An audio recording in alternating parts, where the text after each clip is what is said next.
Mengucap syukur karena diberi kesempatan untuk sampaikan firman Tuhan pada pagi hari ini.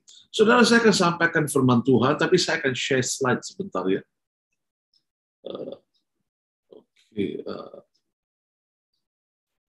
Ya.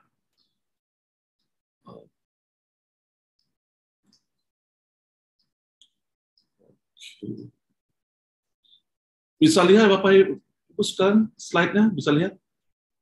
Bisa, terlihat jelas. Kalau bisa di full screen. Ya. Ya. Ya. Oke, saya full screen. Oh, sebentar ya.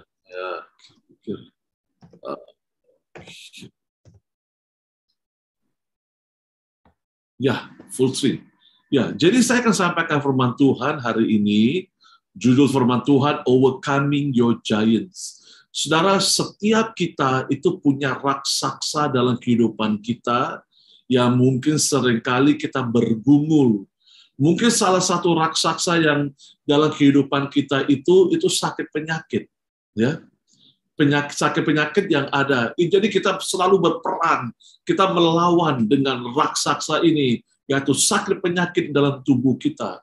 Nah, saudara begini, firman Tuhan berkata dalam Yosua 3 ayat 10 sampai 11, lagi kata Yosua, dari hal inilah akan kamu ketahui bahwa Allah yang hidup ada di tengah-tengah kamu dan bahwa sungguh-sungguh akan dihalaunya orang Kanan, orang Het, orang Hewi, orang Feris, orang Gergasi, orang Amori, orang Yebus itu dari depan kamu. Ayat 11, sesungguhnya tabut perjanjian Tuhan semesta bumi berjalan menyeberang di depan kamu, masuk ke sungai Yordan. Saudara, Alkitab bahasa Inggris itu, nanti saya akan bacakan versi yang lain, dikatakan begini, the Message Bible, itu berkata, this is how you will know that God is alive among you. He will completely. Jadi saudara begini, Tuhan bukan hanya singkirkan, tapi dengan total, komplit, Tuhan akan singkirkan raksasa-raksasa ini dari kehidupan kita. Nah, istilah yang dipakai completely, dengan komplit, saudara. Tuhan akan singkirkan raksasa-raksasa ini dari kehidupan kita. Nah, kita lihat selanjutnya. Nah, ini Alkitab terjemahan The Message Bible berkata begini, when God, your God, bring you into the country that you are about to enter and take over. Nah, saudara begini, raksasa-raksasa dalam kehidupan kita, itu nggak bisa datang dan tinggal dalam kehidupan kita. Saudara ya, Alkitab berkata begini, and about to take over, kita akan ambil alih, he will clear the superpowers. Nah, istilah dipakai superpowers that were there before you, Hittites, the Hishites, Amorites, the Canaanites, Perizzites, Hivitites, and Jebusites. These 7 nations are bigger and stronger than you are. Alkitab benar dikata begini, God, your God, will turn them over to you. Tuhan akan menyerahkan 7 bangsa ini ke dalam tanganmu. And you will conquer them. Kita akan menang. Kemudian dikatakan begini, you will completely, saudara, dengan full, dengan sepenuhnya kita akan hancurkan 7 bangsa ini. 7 bangsa ini, saudara. Nah, kita akan pelajari tentang 7 bangsa ini dalam waktu 30 menit yang saya punya. Saya harap saya bisa selesaikan. Ya, kalau tidak, mungkin dalam kesempatan lain. Tapi saya pikir bisa. Jadi kita akan pelajari dengan cepat apakah 7 bangsa ini dan bagaimana 7 bangsa ini itu bisa mempengaruhi kehidupan kita. Seringkali kita nggak sadar 7 bangsa ini itu benar-benar bisa mempengaruhi banyak hal dalam kehidupan kita. Nah, kita akan pelajari yang pertama. Kemudian dikatakan begini, oke. Apabila Tuhan Allahmu telah membawa engkau keluar ke negeri kemana engkau masuk untuk menduduki, ya oke, ini saya kira kita sudah baca tadi. Oke, kita akan lihat pertama. Untuk kita menakluk tanah perjanjian, maka kita perlu singkirkan, destroy 7 bangsa ini. Kalau tidak, ia akan membuat Anda kompromi dengan banyak perkara, banyak hal. Jadi kita akan pelajari 7 bangsa. Yang pertama, head. Head artinya sebuah gangguan. Annoys ya. Sebuah gangguan. Saudara, head artinya gangguan, saudara. Bukankah saudara seringkali begini, waktu kita mau melayani Tuhan, waktu kita lagi cinta Tuhan, waktu kita lagi semangat untuk Tuhan, tiba-tiba ada aja gangguan datang dalam kehidupan kita, mengganggu kita, bahkan membuat kita jauh dari Tuhan. Waktu kita lagi semangatnya untuk Tuhan, seringkali sakit penyakit bisa datang menyerang kita. Itu suatu gangguan dalam kehidupan kita. Itu bisa mengganggu banyak hal, bisa mengganggu prestasi kehidupan kita, mengganggu aktivitas kita setiap hari-hari, saudara ya. Nah, kemudian dikatakan begini, saya nggak bisa masuk poin kedua ya. Sebentar.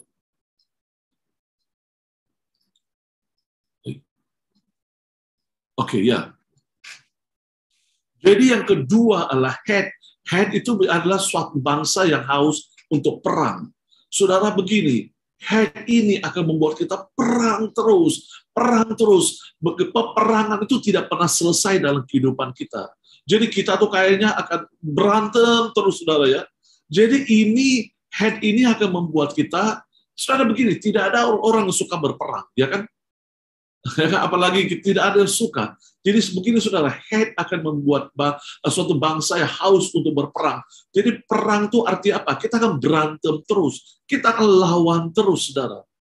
Jadi yang ketiga kita lihat, head menggunakan beberapa taktik, saudara ya. Tekniknya apa? Pertama, teror. Karena teror akan membuat kita memiliki rasa takut yang luar biasa. Saudara begini, head ini akan membuat kita rasa teror, takut, terintimidasi, dan akan memiliki rasa takut yang luar biasa. Ada begitu banyak orang-orang Kristen hari-hari ini yang hidup dalam ketakutan, bahkan saudara, mereka dihantui dengan ketakutan. Nah, apa yang terjadi, saudara? Ketakutan itu akan mengakibatkan kita depresi, mengalami serangan panik. Nah, saya tidak tahu Bapak Ibu sekalian yang ada di Zoom meeting ini, tapi saya pernah alami namanya panic attack. Saya pernah alami. Saya tinggal di Indonesia 10 tahun, tahun 2002 saya kembali ke Malaysia. Waktu saya kembali ke Malaysia 2002, saudara, segala sesuatu berubah dalam kehidupan saya secara drastis, nggak ada pelayanan, nggak ada apa-apa, segala macam. Saya harus mulai dari nol balik dari 2002. Nah, saudara begini, dalam keadaan seperti itu, saudara, saya mengalami panic attack.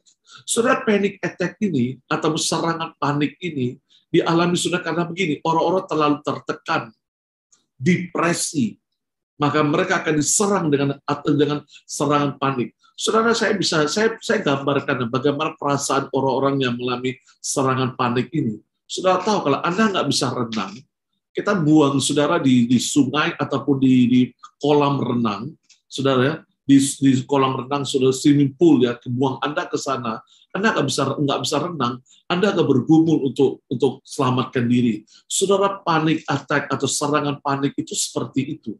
Ada begitu banyak orang yang seringkali mengalami serangan ini.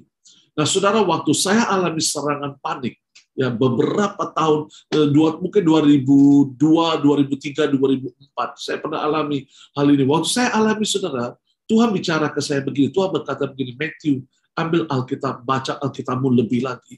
Kalau waktu itu saya baca 3 pasal, Tuhan suruh baca 6 atau mungkin 10 pasal. Saya baca firman Tuhan setiap hari. Setiap hari saya baca firman Tuhan, saudara. Saya isi pikiran saya ini dengan firman Tuhan. Biar firman Tuhan tinggal di dalam pikiran kita, perasaan, kehendak. Biar kita ditenggelami dengan firman Tuhan. Saudara, kalau kita mengalami depresi, serangan, panik, attack, saudara, jangan, solusinya bukan bunuh diri, saudara, tapi solusinya kita masuk dalam hadirat Tuhan. Kita mau menaikkan doa, pujian, penyembahan di hadapan Tuhan.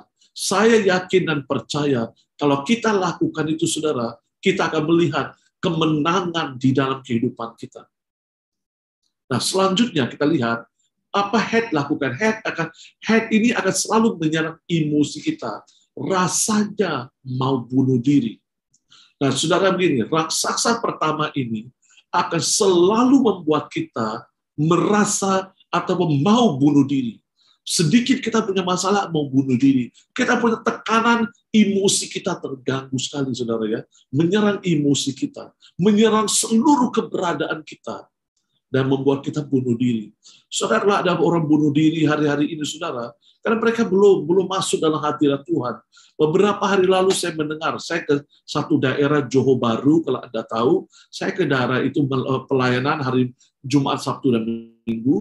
Waktu itu saya dengar ada salah satu jemaat dari sebuah gereja, dia saking depresinya, dia bunuh diri, saudara, naik lantai 14, terjun, saudara, langsung lewat, udah jalan, saudara, begitu. Kenapa? Karena saudara, orang-orang berpikir begini, waktu mereka emosi mereka diserang, waktu mereka mengalami panic attack, waktu orang-orang mengalami depresi, orang-orang berpikir gini, jalan keluarnya itu bunuh diri. Saudara, jalan keluarnya bukan bunuh diri, tapi kita tenggelam di dalam hadirat Tuhan. Kita masuk di dalam hadirat Tuhan, kita mau menyembah Tuhan, kita mau menaikkan doa, pujian, penyembah di hadapan Tuhan.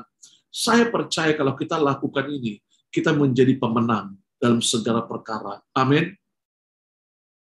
Selanjutnya kita lihat, Gergasi, Keheshites, artinya tinggal di tanah liat, dwelling on a clay soil, diusir ataupun drive out. Ini artinya Gergasi, saudara. Kita lihat, kesukaannya hanya pada hal-hal dunia ini yang bersifat sementara atau dengan kata lain raw materialistis. Saudara ya. Jadi Gergasi ini kesukaannya itu hal-hal materialistis. Saudara, tidak salah Anda diberkati, tidak salah, saudara. Tapi kalau materialistis menjadi keutamaanmu, itu something is wrong. Kalau Anda lihat hal materialistis menjadi keutamaan, itu yang kau kejar, saudara. Maka saya pikir itu sesuatu yang salah, saudara. Ya, sesuatu yang salah. Jadi kemudian kita lihat selanjutnya, fokusnya pada diri sendiri. Saudara, Gergasi ini, raksasa kedua ini, membuat orang fokus pada diri sendiri. Saudara, self-centered people. Amsal 30 ayat 15 itu berkata seperti ini. Si Linta punya 2 anak perempuan. Pertama namanya untukku, kedua namanya untukku. Kalau Anda pelajari Amsal 30 ayat 15, dikatakan, saya ulangi lagi. Amsal 30 ayat 15 berkata seperti ini. Si Linta punya 2 anak perempuan. Pertama namanya untukku, kedua namanya untukku. Saudara, orang yang diserang dengan roh Gergasi ini atau raksasa ini, yang kedua ini, selalu akan fokus pada dirinya sendiri. Dia mementingkan diri sendiri, self-centered. Fokusnya itu aku, dan aku. Itu banyak orang seperti itu, saudara. Ya, hari-hari ini. Nah, selanjutnya kita lihat Amori. Amori ini apa, saudara? Amori ini selalu menganggap dirinya lebih baik dari orang lain. Saudara, Amori ini akan membuat kita merasa kitalah yang paling benar. Tidak ada yang lebih benar dalam dunia ini kecuali kita. Selalu menganggap diri lebih dari orang lain. Kemudian kedua, tidak ada penundukan diri. Amori ini akan selalu membuat kita merasa diri paling benar, karena kita menganggap diri paling benar, kita menganggap diri paling suci, paling kudus, paling alim, maka kita tidak akan ada penundukan diri. Saudara, Tuhan mau kita tunduk pada otoritas, ya, apalagi dengan kita tunduk dan taat kepada Tuhan. Nah, selanjutnya kita lihat suka dominan. Jadi Amori ini, roh Amori ini membuat orang suka dominan. Jadi kalau dia ada di situ, seolah-olah dia mau menguasai semua. Dia mau menguasai semua, saudara. Dia percakapan pun dia mau dominasi semua. Jadi semuanya kita mau mendominasi. Jadi ini roh Amori. Selanjutnya, membuat orang kompromi dan putus asa. Jadi begini, roh Amori ini akan selalu membuat orang kompromi dan putus asa. Saudara begini, kita harus belajar, saudara ya, kita harus hati-hati. Kita hidup di dunia ini, tapi kita tidak hidup dengan standar dunia ini. Amin.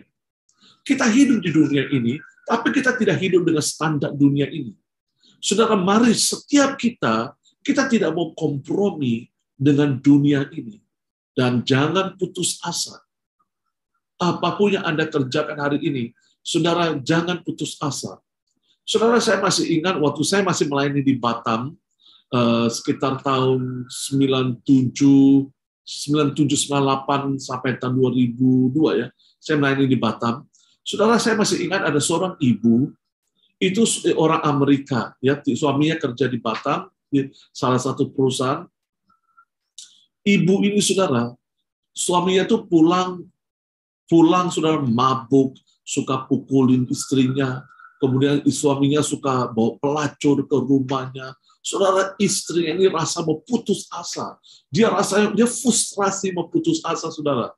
Selalu karena dia jemaat di tempat di mana saya melayani, saudara. Jadi saya doakan dia terus, setiap hari doakan ke rumahnya, saudara, ya, tumpang tangan di tempat tidurnya, kami doakan segala macam, kami suruh dia setia ikuti Tuhan, saudara. Singkat ceritanya, saudara, tahun 2000, pertengahan 2000-an, saudara, dia pulang ke Amerika.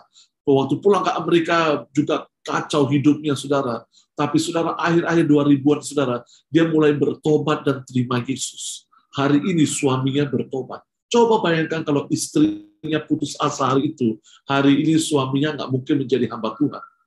Nah, saudara, setiap kita dalam kehidupan kita, mari jangan putus asa. Jangan putus asa, jangan kita terjebak dan jatuh dalam roh amori ini. Nah, selanjutnya kita lihat, ya.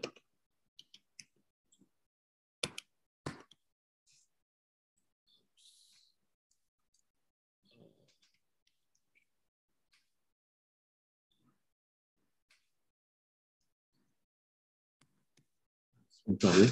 Oke. Alright. Kanaan. Kanaan artinya direndahkan atau ditundukkan. Ini artinya Kanaan. Nah, kita lihat karakteristik daripada Kanaan. Orang-orang Kanaan adalah penyembah Baal. Baal selalu berpusat pada roh seksual perjinahan. Ya, perjinahan. Kedua, rayuan seksual, sexual seduction. Ingat, Delilah itu orang Kanaan yang merayu ke Simson tentang rahasia kekuatannya. Saudara, begini, kita harus hati-hati sebagai anak-anak Tuhan. Kita harus jaga hati kita hari-hari ini.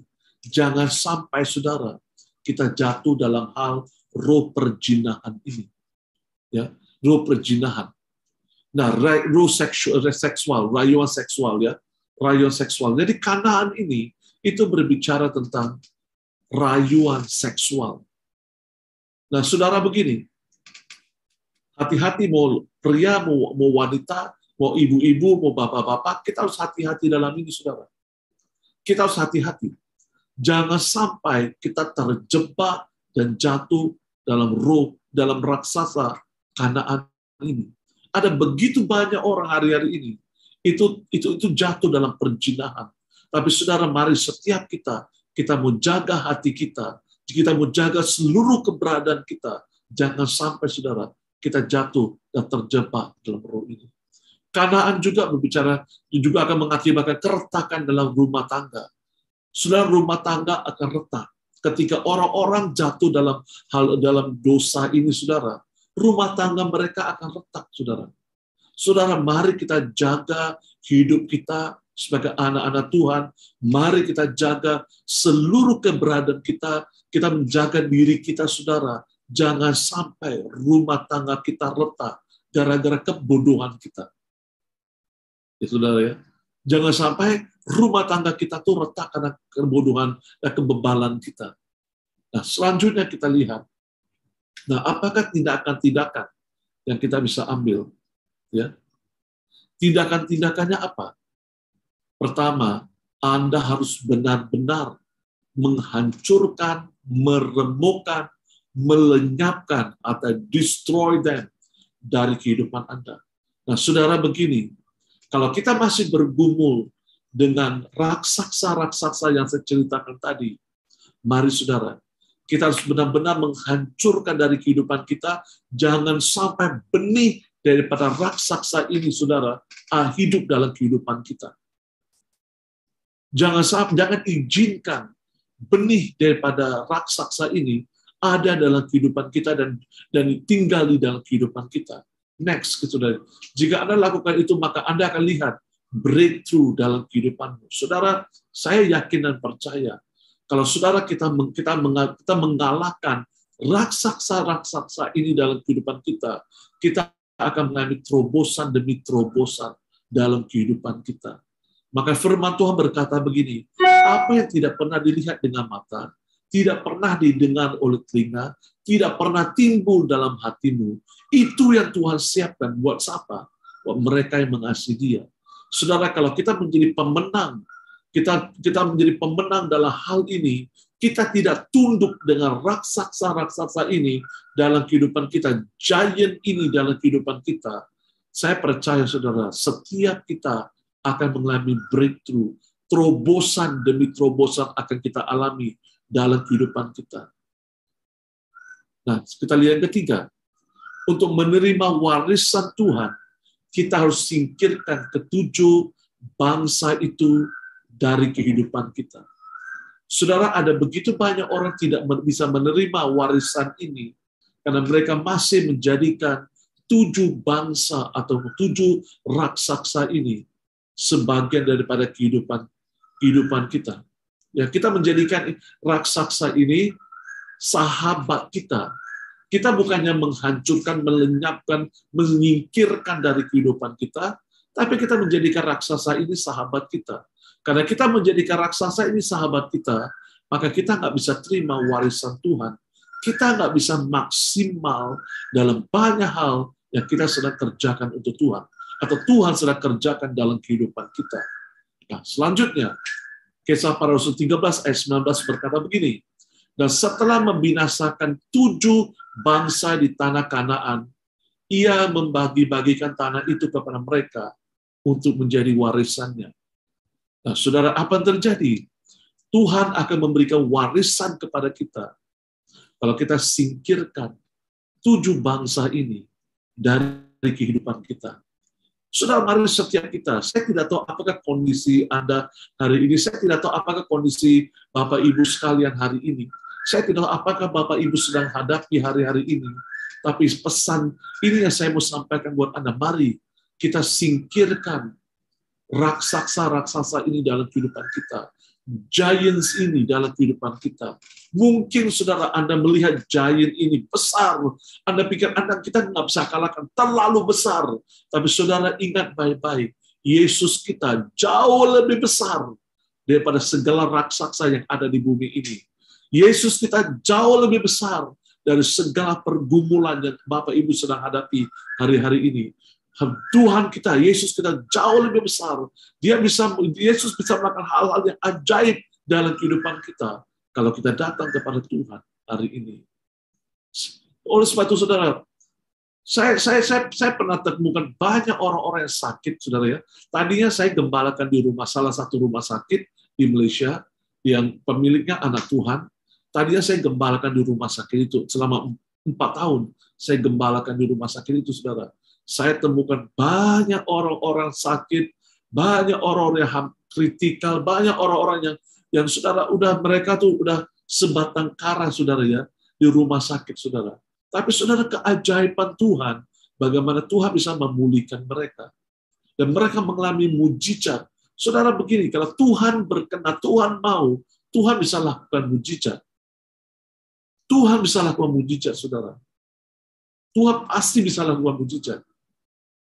Dan saya melihat, saudara, bagaimana orang-orang ini, mereka mengalami kesembuhan, pemulihan, keajaiban Tuhan. Mereka mengalami dalam kehidupan mereka. Itu luar biasa sekali. Benar. Saudara, mari setiap kita, pesan Tuhan buat kita hari ini, first, kita harus singkirkan 7 raksasa ini dari kehidupan kita. Dengan kata lain begini, saudara, jangan saudara berpikir begini, Aduh, 7 raksasa ini terlalu besar untuk aku mengalahkan. Tapi saudara begini, kita itu kalau berkata seperti itu, kita ini seperti pahlawan. Sebelum kita berperang, kita udah berkata aku kalah. I surrender. Jadi kita kalah, saudara. Mari saudara, setiap kita, mari kita berkata, aku bisa kalahkan 7 raksasa ini dengan kekuatan dan kemampuan ilahi dari Tuhan. Saya percaya, kalau kita bisa kalahkan 7 raksasa ini, segala warisan-warisan yang Tuhan janjikan, itu menjadi milik kita pada pagi hari ini. Amin. Mari saya mau mendoakan Bapak Ibu sekalian. Mari kita berdoa sama-sama.